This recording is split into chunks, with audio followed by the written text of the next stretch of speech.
Hey everyone! Welcome back to Health Angel Solutions. Today, we're going to talk about foods that you should avoid if you have thyroid disease. Put another way, these are foods and food groups that you should not be eating if you have any kind of thyroid problem. Let's talk about these things. First, sugar, especially refined sugar, is the number one food group to avoid. This shouldn't come as a surprise to you because most of you already know that you shouldn't be eating a lot of sugar. However, part of the reason for that is that sugar consumption can lead to specific problems and disruptions to specific hormones in your body, specifically insulin. This can result in insulin resistance and, of course, weight gain. However, you may not be aware of this, but insulin and thyroid function or disease have a bidirectional relationship in your body. This means that while insulin resistance can exacerbate or cause thyroid dysfunction, thyroid dysfunction can also exacerbate and worsen insulin resistance. Beyond that relationship, sugar consumption, especially excessive amounts, can lead to a number of problems, including increased food or sugar cravings, depression, gut-related issues, and the proliferation of certain harmful bacteria in the gut that can lead to other diseases. For these reasons, you should avoid sugar entirely or limit your intake. However, keep in mind that some people are more susceptible to certain problems than others, particularly depending on factors like weight and metabolic system. And the difference between these people will allow some people to consume more sugar than others. Now, this can be a little confusing for some people because they see other people eating sugar and think, well, maybe I can't do that. However, generally speaking, if you are overweight and trying to lose weight, especially if you have some resistance, you should probably cut back on sugar as much as possible, if not entirely. Once your insulin and metabolic processes improve or your weight returns to normal.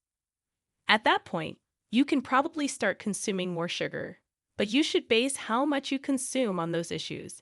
For example, if you are 50 pounds overweight and someone else is 50 pounds overweight, and you both consume the same amount of sugar, it won't affect them in the same way. So be cautious. If you are overweight or have resistance issues, you should consume less sugar. Gluten comes in second. So yes, gluten is one of those. The general reason I advise you to think about avoiding gluten, this is not a hard and fast rule, is that the majority of people with thyroid disease have an autoimmune condition called Hashimoto's thyroiditis or autoimmune thyroiditis. We know, at least, that this is an autoimmune disease. We also know, from baseline data, that celiac disease is an autoimmune disease, and that individuals with one autoimmune disease have a significantly higher likelihood of developing a second one. Therefore, simply by virtue of having an autoimmune disease, which the majority of patients have, you will be more likely to develop another one. We also know that up to 2.5% of people with Hashimoto's thyroiditis or autoimmune thyroiditis go on to develop celiac disease, which is a fairly high percentage. However, you may be thinking, that's 1 out of 52. That's not a ton. That's not a huge amount, right? It's not like 80% of you, so why would I recommend against it? It does not take into consideration other forms of gluten sensitivity, like non-celiac gluten sensitivity or NCGS. Well, that only addresses the autoimmune component. It's interesting to note that not everyone falls into this category. Some people with thyroid disease can consume gluten and do so just fine. It also depends on the source and a number of other factors, which is why I said this has a little more detail we're not going to get into. These individuals don't have the autoimmune component, but they still have a gluten intolerance. In my experience, a large portion of people with thyroid disease, whether they have Hashimoto's or not, have one of those two problems. They either have celiac disease or they have NCGS. But something you should really think about cutting out is gluten, at least temporarily. Next on this list is dairy, which you may want to avoid for a few reasons. Firstly, you may not be able to tolerate dairy products because of a condition called lactose intolerance, which causes you to react poorly to the lactose sugar found in milk and other dairy products. Secondly, you may not be able to tolerate dairy because you may be sensitive to or intolerant of other proteins found in dairy products, such as casein, and it appears that these proteins may lead to a different set of reactions that are unrelated to those who have lactose intolerance. This was demonstrated in a 2014 study that specifically showed that Hashimoto's patients who abstained from dairy for 8 weeks experienced a reduction in their TSH. I'll just extrapolate from there.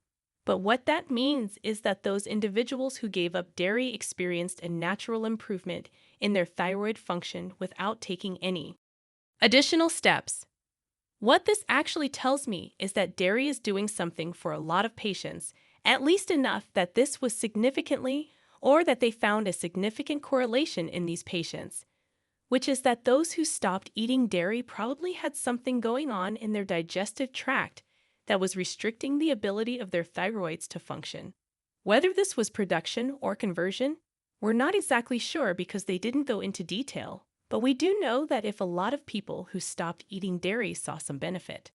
That's why I'm including it here, and you'll notice that a lot of people are simply lactose intolerant. While this may not result in the same problems as casein intolerance, it's still not something you should continuously put in your body, particularly if you're resistant to it or have an intolerance to it. The next item on the list is alcohol, which should not come as a surprise, as we already know that it is cytotoxic to some body cells, including thyroid cells and liver cells, as most people are probably aware of. However, there is also an intriguing fact about alcohol that we should be aware of can inhibit the release of TSH and TRH, the pituitary and hypothalamus hormones that help regulate your thyroid. As a result, drinking alcohol suppresses your brain's ability to tell your thyroid to produce more thyroid hormone. Toxic to the thyroid cells within your body, alcohol can even kill them. For these reasons, I advise you to abstain from alcohol completely. The second item on the list is trans fat, which is another one we probably shouldn't have to discuss too much if you have any kind of thyroid condition. Industrial seed oils and fats are the next item on the list. These are a group of what's known as partially hydrogenated vegetable oils, or PHVOs for short. You probably already know that trans fat is not something you want to consume, and the chances are good that you're not consuming it already because if you see trans fat on anything, you want to avoid it. However, the reason I'm talking about it in relation to your thyroid is because some studies show that high-fat diets can cause thyroid dysfunction, and there is a long list of these fats. The issue with these fats is that they can cause an inflammatory state in your body. They are also highly processed, requiring several steps to create, and they are typically inexpensive oils. Because they are so inexpensive, the people who make these foods can keep the prices of their products very low. However, this comes at a price. So even though you are saving money when you buy them, they may not be doing any good for your body and may even be causing inflammation. Now, inflammation is important to us, especially to those who have thyroid issues, because any inflammation prevents the conversion of 4 to 3. Therefore, if you consume these types of fats, even though they are inexpensive, they may be limiting the amount of thyroid hormone that your body uses. This thyroid hormone may come from either naturally occurring thyroid hormone or thyroid hormone that you are getting from oral thyroid medications. The next item on the list is highly processed soy, and the reason for this is that soy has two main negative effects on thyroid function. First of all, soy has the potential to inhibit or block the uptake of iodine into your thyroid gland. It can also limit your body's ability to absorb thyroid medication. If you take or consume soy products, especially highly processed soy products, and you're taking thyroid medication, eating soy may prevent your body from naturally absorbing the medication. This is obviously undesirable and will result in some side effects because the dosage you're taking will fluctuate, potentially changing your TSH as well. It isn't a circumstance you wish to encounter. The problem with that, though, is that other research indicates that while what I just said makes sense theoretically, it might not be observed clinically in every individual. This implies that there are likely some individuals who are extremely sensitive to soy, and there are likely others who are not. Since it's difficult to identify the differences between these two groups of individuals, there aren't many factors that can be used to differentiate them. My usual recommendation is to simply throw out the soy products because they're usually highly processed, shouldn't be consumed anyway, and frequently contain those inflammatory fats that we previously discussed. If you made it this far into the video, thank you. These videos take a lot of effort and time to make, so if you enjoyed them, please hit the like button, subscribe to the channel. This goes a long way in helping us grow. That said, back to the video.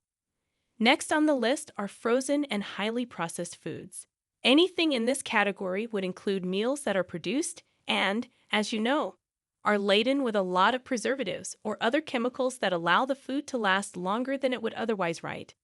If you avoid them from your diet, in my experience, many people tend to improve, but there are some conflicting studies on the matter, so you kind of have to figure it out on your own. I can't really tell you for sure. That's what I mean when I talk about frozen and highly processed food. I'm trying to think of the names of those things, TV dinner stuff like that. Now, a lot of frozen foods like that are things you should avoid because they contain preservatives and chemicals that are added to the food to make it last longer. The problem is that if you consume those chemicals, some of them have been shown to negatively interact with your thyroid and cause dysfunction. So once again, this is one of those situations where some people are more sensitive than others, and there's no way to determine who it is.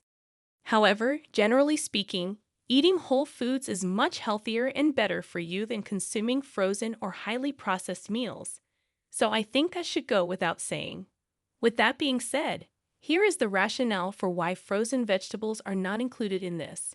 Many frozen veggies are actually very healthy because, when frozen at the exact moment of harvest, they retain a lot of their nutrients. This doesn't necessarily mean that they are, but what I'm talking about specifically are those TV dinners. Next on the list are legumes and beans, which you should already be aware of if you're listening to this. However, the naturally occurring substances found in legumes, and beans, such as botulinins and lectins, can prevent iodine from entering your thyroid gland, which is obviously not ideal. Additionally, lectins can cause a variety of other cellular issues, such as gut dysfunction. They can attach to other cells and interfere with immune function, among other things. For these reasons, along with the fact that lectins are abundant in legumes and beans, I advise against consuming these, at least in large quantities, if you have thyroid disease. There are individuals who have a higher tolerance for legumes and beans than others, so you'll just have to experiment to see how your body responds. However, I can tell you that, in my experience, most thyroid patients who also have intestinal problems have trouble with these foods. So the legumes and the beans and any underlying intestinal conditions, such as acid reflux, irritable bowel syndrome, small intestinal bacterial overgrowth, or inflammatory bowel disease, may make you more sensitive to this group of foods. There are a number of potential reasons to avoid them, and I can't think of many good reasons to ingest them, because they can also encourage the growth of some potentially dangerous bacteria in your GI tract and be difficult for your intestines to break down.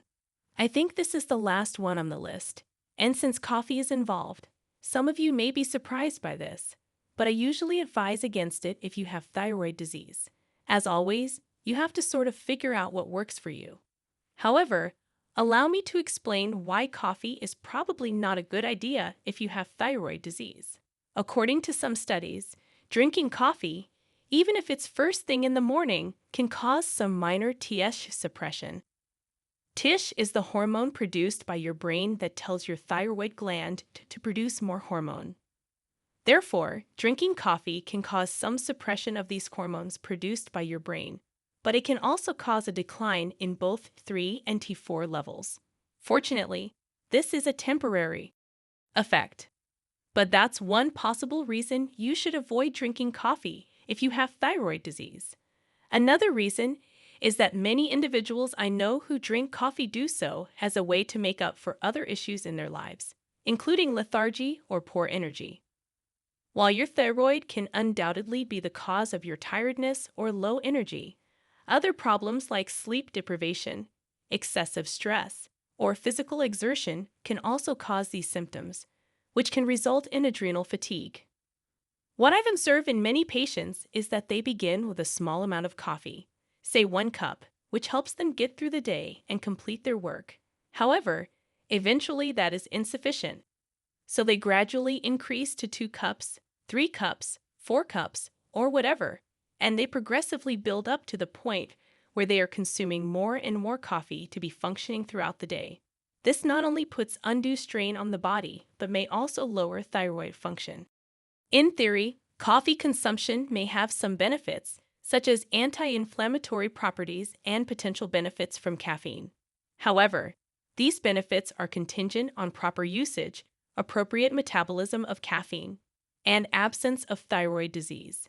If you don't fall into any of those categories, it's generally a good idea to avoid coffee, and my recommendation is to completely eliminate it, especially if you have any symptoms of adrenal fatigue. Anyhow, this is a longer video than usual because we covered a lot of ground. You can ask any questions you may have in the comments section below, and I will try my best to respond. However, keep in mind that your diet will be highly customized for you. So keep in mind that these are just general recommendations. You don't have to follow them exactly as I've outlined them because you may be able to tolerate some soy, gluten, or other ingredients, so you'll have to experiment a little. I hope to see everyone in the upcoming one.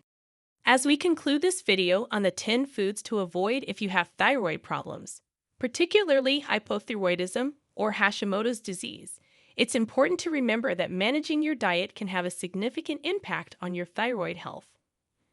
By being mindful of the foods you consume, you can help reduce symptoms and support your overall well-being. Avoiding foods that interfere with thyroid function, such as those high in goitrogens, gluten, or excessive sugar, can be a crucial part of your daily routine. Living with a thyroid condition can be challenging, but with the right dietary choices and lifestyle adjustments, you can manage your symptoms more effectively. It's not just about what you avoid, but also about incorporating nutrient-rich foods that support your thyroid and overall health. Always consult with your healthcare provider or a nutritionist to create a personalized plan that suits your needs. At Health Angel Solutions, we're dedicated to providing you with valuable information that empowers you to take control of your health. We hope this video has been helpful in guiding you towards better dietary choices for managing your thyroid condition.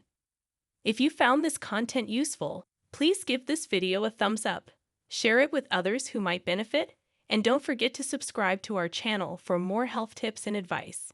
Your support helps us continue to create content that aims to improve your quality of life.